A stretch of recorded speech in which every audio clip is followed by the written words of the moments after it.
अब सफरा क्या है, वो जिगर पैदा करता है, बाइल। अब जिगर के अंदर जब गर्मी पैदा होगी, सफराज ज़्यादा पैदा होगा। जब सफराज ज़्यादा पैदा होगा, उससे कौन सी बीमारियां जन्म लेंगी?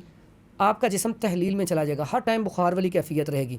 अब इसमें होता है कि अक्सर लोग गोश्त खाया, पेट में वट हुआ, मोशन आ गया। अब दिन में 3-4 दफ़ा मोशन आता है, लेकिन पेट में हल्का सा दर्द होना शुरू हो जाता है। अब ये बीमारी क्या है, ये आहिस्ता आहिस्ता आपकी आंतों को कमज़ोर करती है, आंतों के अंदर इन्फेक्शन पैदा हो जाती है। जब आंतों के अंदर इन्फेक्शन पैदा होती है, यूरिटरी ट्रैक में इन्फेक्शन चली जाती है। इसमें अगर मर्द हो, उसमें सबसे बड़ा नुकसान क्या है, उसको हर टाइम गर्मी इतनी ज़्यादा होना शुरू हो जाती है कि पेशाब में जलन जी।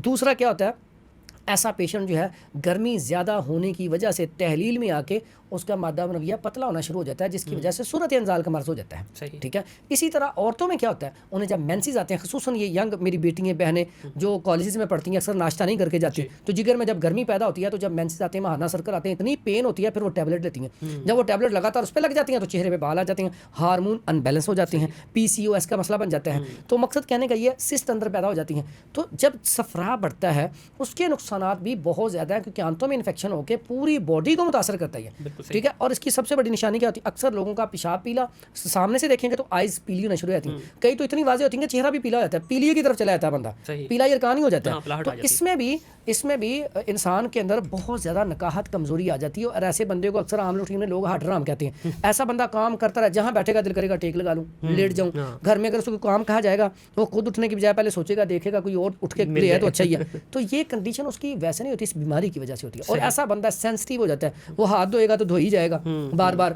अच्छा, जो काम करेगा उसको तसल्ली नहीं होगी, रोटी खा रहा है तो 10 जगह पे और सोच रहा है, उसके काम दिमाग में चले, और इतने वो प्लान बनाएगा लेकिन अमल किसी पे नहीं करेगा। ठीक है। अब इस तरह का पेशेंट जो है, अगला स्टेप आ जाता है, हमने खून, बलगम, सफरा और सुदाबल के चारों हो गए। अब इसका जो बिगाड़ है, ये बीमारी है। हम कहते हैं तिब में, अगर आपका सफरा ज़्यादा हो गया, आप उसमें जब रतूबत वाली चीज़ें दें, सफरा का लेवल नॉर्मल पे लें, यानी कि इनके बिगाड़ को, अगर गर्मी बढ़ गई है तो सर्दी पैदा कर दें, अगर खुश्की बढ़ गई है तो तरी पैदा कर दें, मरीज ठीक हो जाएगा। चारों चीज़ों को बैलेंस रखना है, ये ज़िंदगी।